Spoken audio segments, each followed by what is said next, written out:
Le psaume 111 au verset 10 a 3 explications de grande utilité pour nous. On va les lire à présent. La première est la suivante.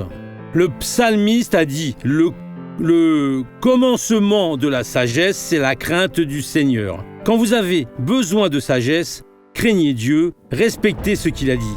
Si vous ne respectez pas, vous n'aurez pas de succès alors. Et si Dieu a dit le contraire de ce que je veux, ne faites pas votre volonté, faites la sienne.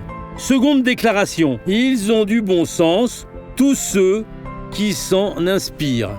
Donc, tous ceux qui obéiront à Dieu vont avoir la bonne compréhension. Et les autres, ils ne vont pas avoir une bonne compréhension, non, parce que si Dieu n'agit pas dans votre compréhension, s'il ne vous illumine pas, vous ne saurez rien. Et tout ce que vous pensez que vous savez, vous prendrez la mauvaise décision avec cela.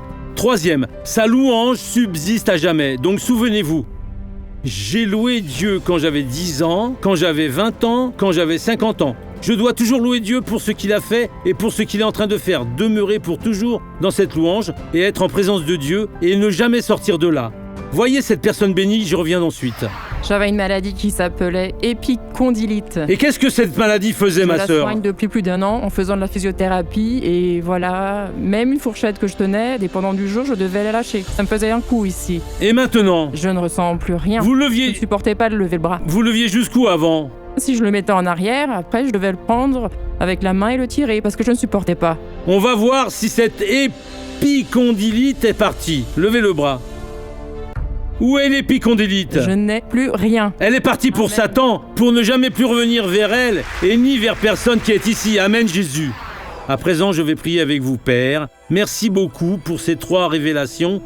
Et principalement, ô Dieu, parce que ta louange demeure pour toujours. Ce que j'ai donné, qui est venu de toi et que je t'ai donné, est devant toi, comme témoignage de ma personne.